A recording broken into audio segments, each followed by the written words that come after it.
আর একটা দোয়া শিখায় দেই, ইনশাআল্লাহ এই দোয়া করলে রিজিক তো বাড়বেই ইনশাআল্লাহ, আপনার যত ঋণ আছে ইনশাআল্লাহ আল্লাহ পাক শোধ করে দেবে। বিশ্বাস করলেন না?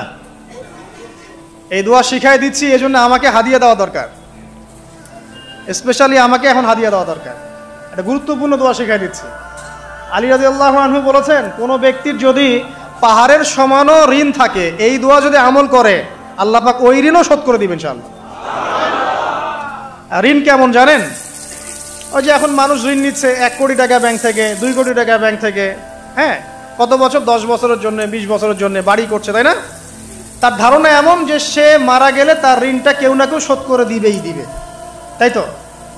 আর আল্লাহর রসুল কি বলছেন দেখেন, একজন মারা গেছেন, নবী সাল্লাল্লাহু আলাইহি ওয়াসাল্লামের সময় একজন মারা গেছেন।